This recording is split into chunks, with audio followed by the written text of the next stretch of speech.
let's go ahead and get started. As you saw, I just put some things on the board over there, mostly just about where we are in the book so that you can be keeping track of that. We've already done section 10.1. That just goes through the different interparticle forces. And then we're going to be applying that to different properties today. And so that's going to be sections 10.2 and 10.3. So if you haven't read that, you'll want to take a look at those.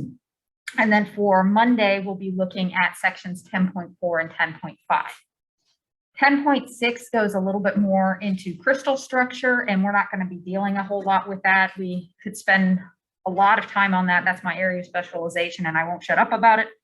So we're just going to skip it all together and move on to things that are probably a lot more applicable to you. So that's kind of where we are. Any questions?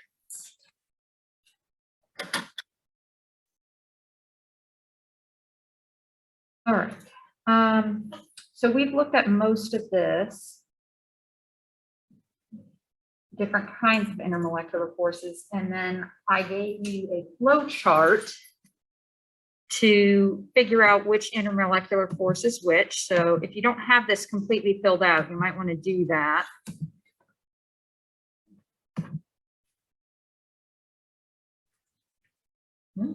So first we ask ourselves, do we have a metal and a non-metal? If we do, then the forces are ion-ion.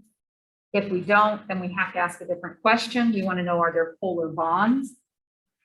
I usually ask myself about hydrogen bonding first, just because it's easy to see without going through the other things, but you can ask about polar bonds. If there are no polar bonds, which would mean that you either have, well, basically that we have all the same elements, then it's London dispersion forces. So on the left-hand side, that's basically all of our pure elements. So N2 gas, O2 gas, sulfur forms a ring of 8, diamonds, those kinds of things.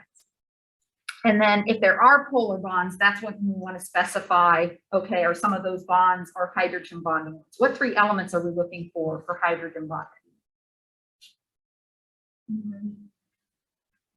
I heard something. N, O, and F. Excellent. Thank you. So if there's a hydrogen bonded to one of those, and it does have to be bonded to it, it can't just be somewhere else in the molecule, then we have hydrogen bonds. If we don't have those, then whether or not it's polar goes back to what we learned in the previous chapter about the symmetry. So we have to be looking for lone pairs on that central atom, or for there to be different surrounding atoms that don't balance each other out. So do the dipole do the bond dipoles, so the polar parts of the bonds, cancel each other out due to the shape. And so if we have unlike things opposite each other, they don't cancel out, or if we have lone pairs on the central atom, they probably don't cancel out. So if they do cancel out, then we're back at London dispersion forces. This would be like carbon dioxide, but you should put over here anything that is only carbon and hydrogen. So that would be methane, ethane, propane, butane. All of those hydrocarbons are going to fit into this category. So if you write down next to this only C and H, then you don't have to worry about, well, what exactly is the shape? Because a lot of times these are in rings or they're in long chains and things like that. If it's just carbon and hydrogen, yes, it cancels out. And then if we don't have any canceling out, then we've got dipole. Okay. So let's take a look at a couple of examples.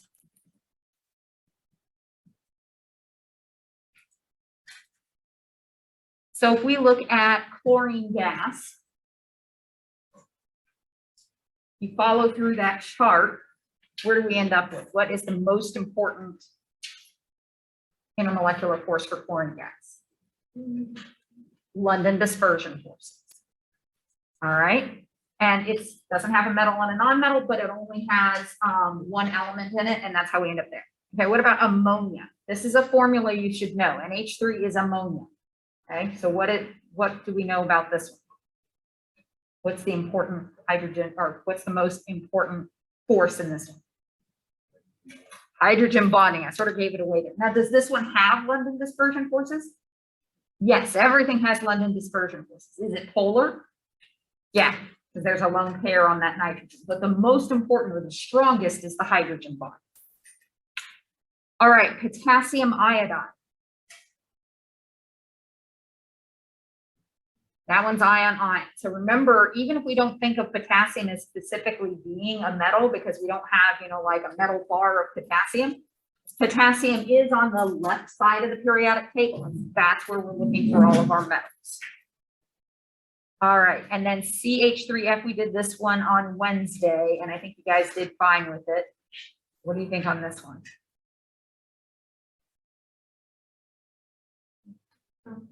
That one's dipole-dipole. So if we did the diagram for CH3, the Lewis dot structure for that one, we have no lone pairs on that carbon, but we have different outside elements. And so the fluorine is not balanced by the hydrogens. Okay, so now we're going to look at the properties of different substances, mostly liquids is what we're thinking about, a little bit solids. And how they are affected by these interparticle forces.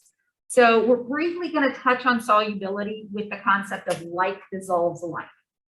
Everything else with solubility we'll get into more detail in chapter 11. But basically the idea is if two things have the same intermolecular property or interparticle force, then they're probably going to dissolve one another.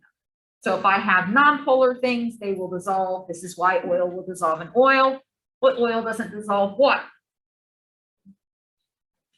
And I don't know why that's going in different orders there, but the other properties we're going to look at are viscosity. Viscosity is resistance to flow, surface tension, boiling point and melting point, and I think there's one more on here, vapor pressure. So for the first ones, the stronger the force, so solubility is just like dissolve like, they have similar properties. For viscosity, surface tension, and boiling point, the stronger the force, the higher the property is. So we have more viscosity for stronger forces. We have more surface tension for stronger forces.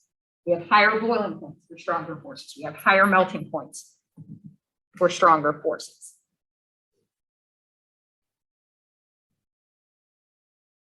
Vapor pressure is the reverse because vapor pressure is the molecules escaping from something. And we'll go into more detail on that in a minute. So it's easier to escape if the attractions are less. So vapor pressure is kind of the lone wolf in this one. We have a lower vapor pressure if we have strong forces.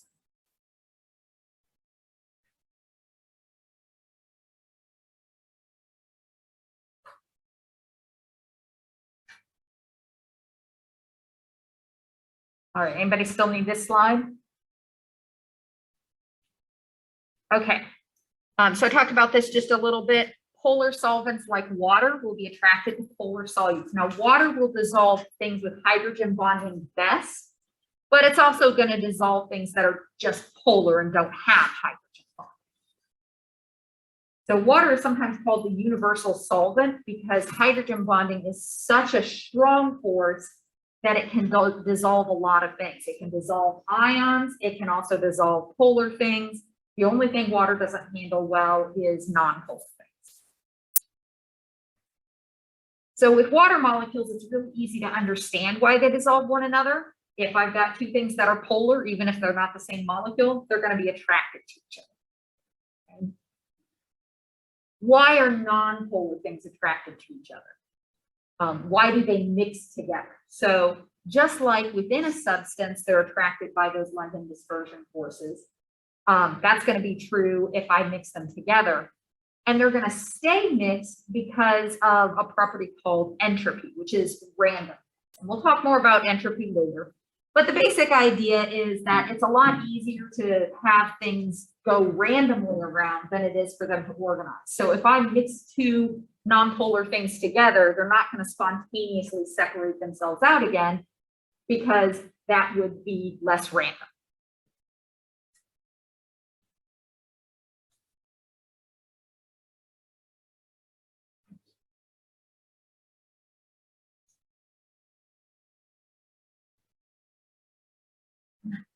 Anybody still in this slide?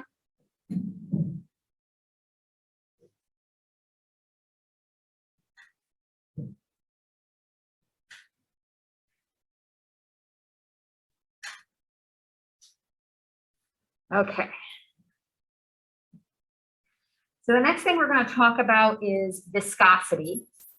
Viscosity is the resistance to flow or non-pourability of something. So in this picture here, we've got two substances that are being tipped out of a beaker. And you can see the beaker on the right is actually being tipped a little bit more. It's almost horizontal. And yet the substance is coming out very slowly. It's sort of lobbing there and forming a slow droplet, where the substance on the left, the yellow, probably oil of some kind, is coming out fairly rapidly.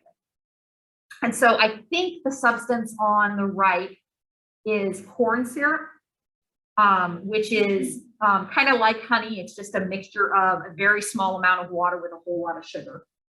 And the substance on the left, being oil, would have just London dispersion forces. So sugars have lots and lots of OH groups, which means there's lots and lots of hydrogen bonds. So that sugar is going to have a stronger force. So it's going to have a greater resistance to flow. Okay. So if something is more viscous, it's going to pour slowly. If something is less viscous or non-viscous, it's going to pour very rapidly. And as I said before, the stronger the force, the greater this property gets.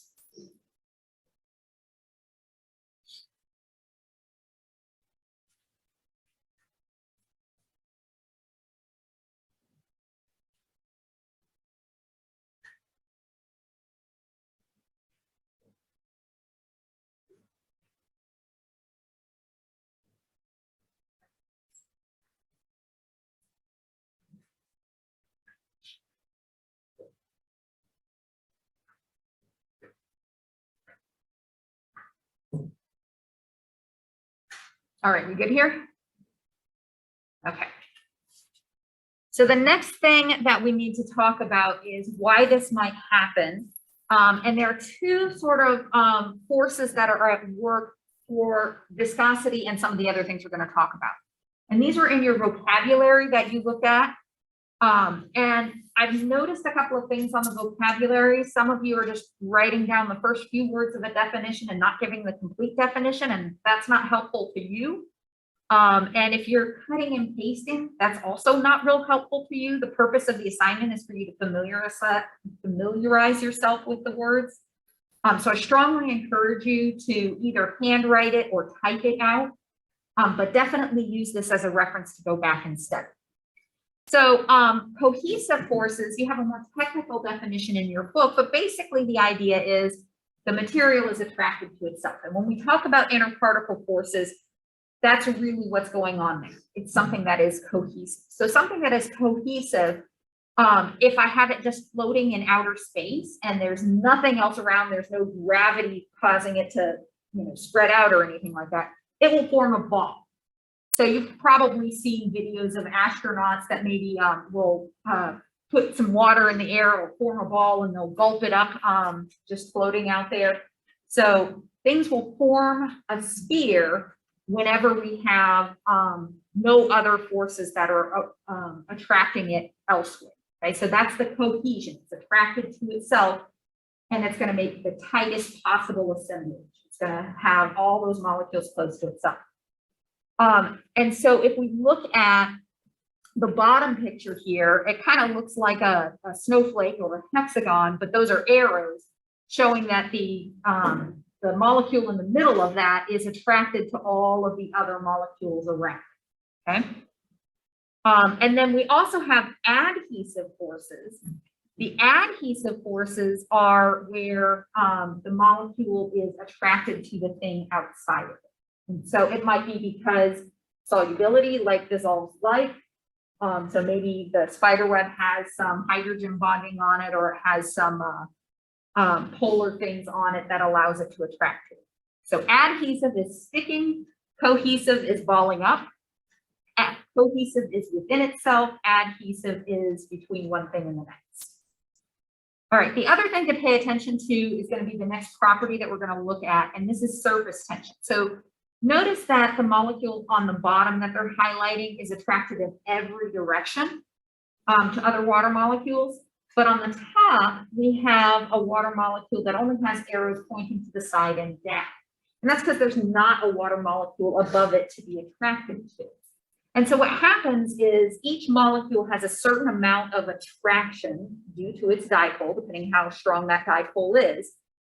And if it's not split up among a whole bunch of things all around it, then each individual attraction becomes stronger.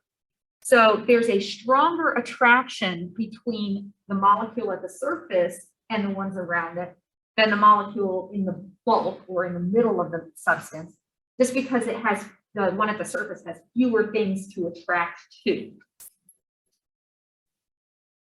Okay, so that leads to a property called surface tension. And so you can see a similar diagram there on the right-hand side. At the surface, it's the attraction is spread out among fewer things, and so each individual attraction is stronger. And then you can see the beaker on the right-hand side illustrating this as well. So what does this mean? Properties such as liquids will act like they have a little skin on them, even if it's all water molecules, because of the stronger attraction. And so we make use of this property quite often, but one animal that makes use of this is an animal called a water strider. I don't know what it's like scientific, technical name is. I've always just called them water striders. And so it is more dense than water. Like if I submerged it in water, it would sink. But it has its legs very spread out and just barely touching the surface, where that attraction between the water molecules is a little bit stronger and holds the water molecules together. So if it doesn't break that surface tension, it's not going to fall through. So you can experiment with this kind of thing by taking, say, a paper clip. You can lay a paper clip very gently on the top, on the surface of a cup of water, and it should stay there. If you have trouble doing it, putting it on a tissue first, the tissue will sink and the paper clip will stay on the top. So there's a lot of different things you can do with that. So water has very strong surface tension. And so this leads to a variety of things, but we can break that surface tension by mixing something other than water in to separate those water molecules. And that's what soap does.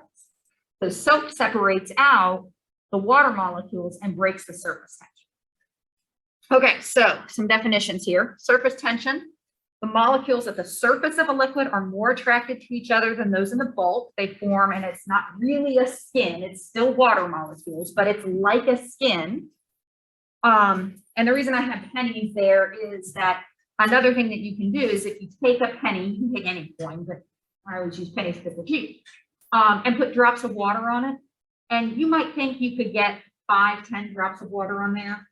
When we've done this experiment in class, we've had students get 50 or 60 drops of water on one single penny. And so let me see if I can illustrate this on the board.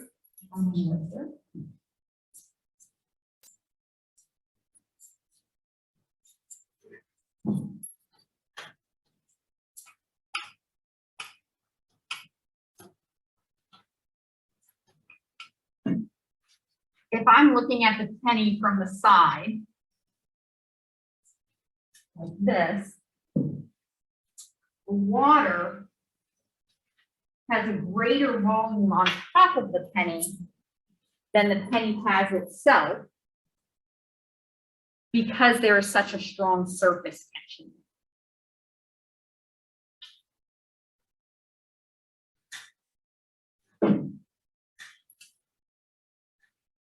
All right, so the next definition, or the next thing we're going to look at, is capillarity.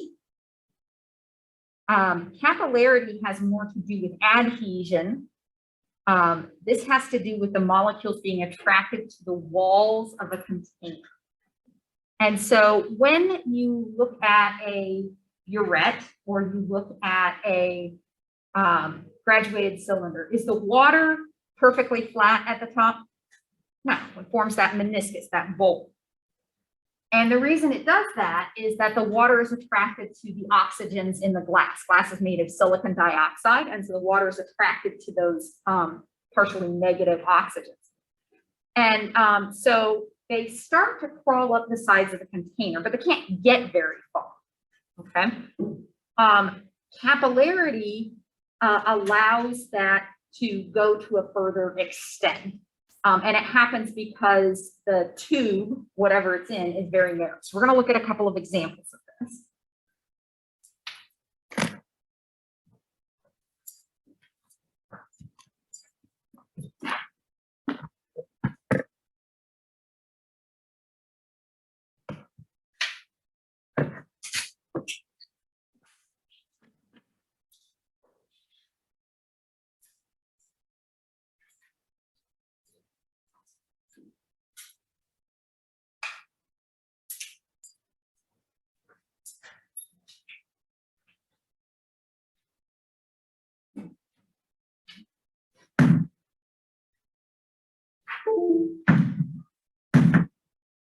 Let's turn it upside down.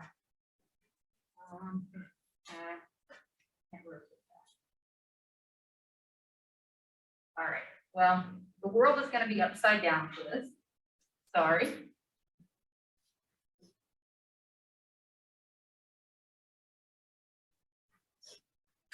So, mentally turn this upside down. All right. When we put a liquid into a container that has multiple openings, if I pour all the liquid on one side, is all the liquid going to stay on that side? So we can see that it's filling up both sides. And if I continue to pour on this side,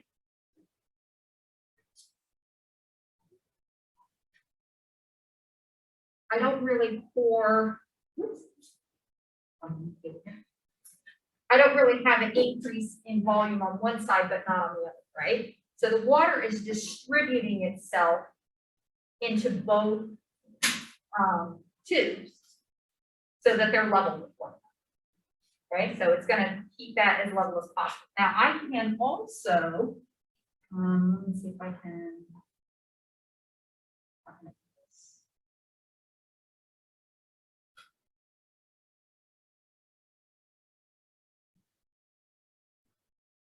If I tilt this,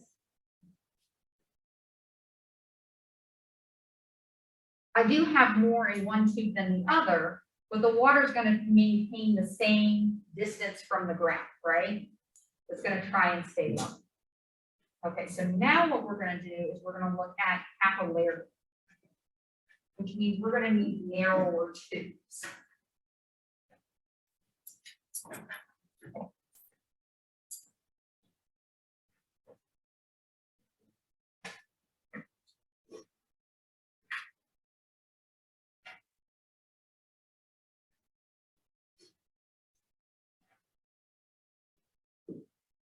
Okay, so I'm going to pour the water into the fat tube here.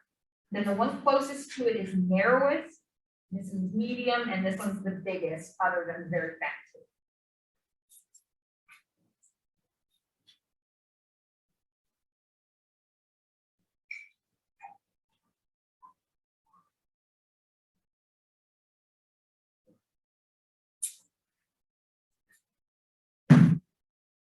All right, so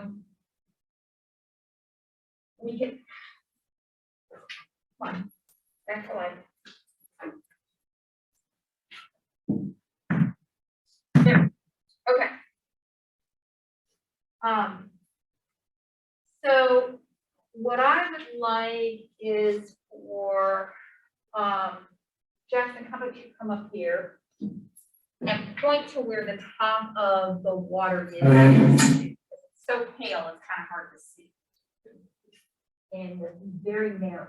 Where's the top? Okay, so it's a little bit higher than these. This one is lower, this one's a little bit higher, and this one's higher still. Okay, so I'm going to put a little bit more and see if we can get a bigger distinction between those.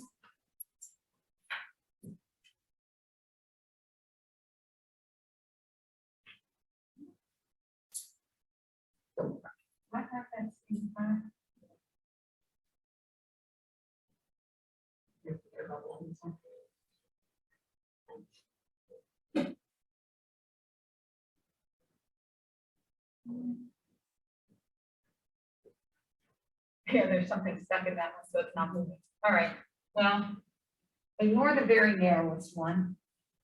But you should be able to see that this one is a little bit higher than this one. And if there was not something stuck in here, then that would rise even higher. Okay, so that's what capillary is.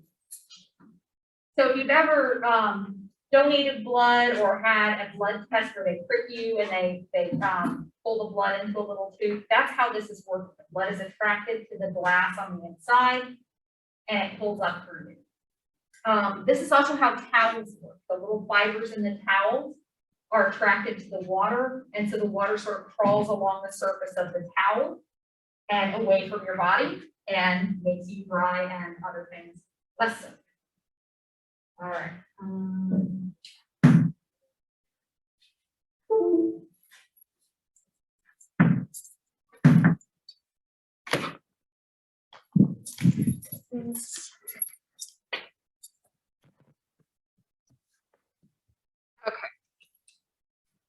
So on the left-hand side here, we have a picture of water in a test tube or a graduated cylinder.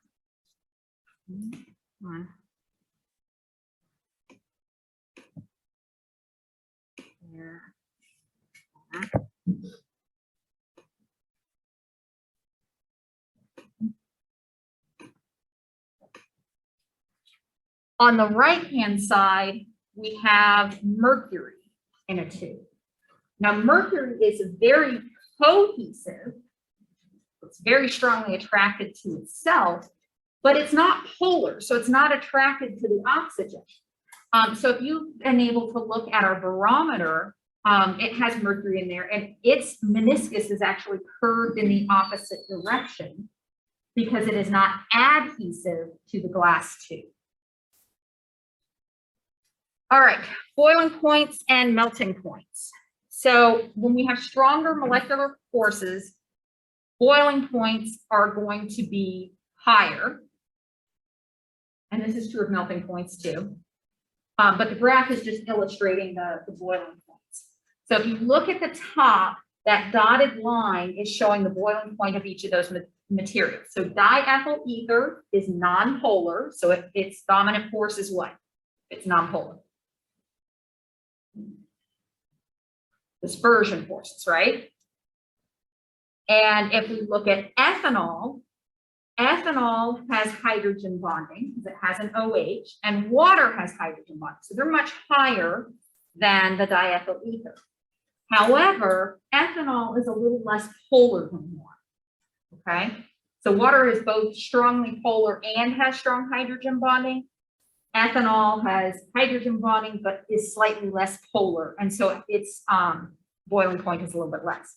And so just like the order of the strength of the forces, the order of boiling points basically follows ion, hydrogen bond to dipole to dispersion.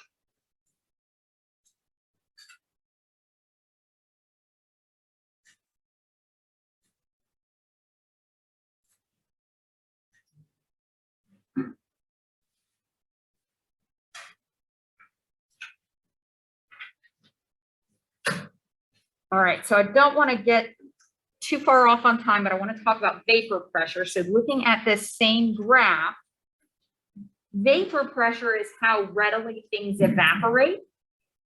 And so if we look at the measure on the left-hand side, the vertical axis, this is measuring the vapor pressure, how many torr, because remember pressure is measured in torr, how much pressure is produced by the evaporating material.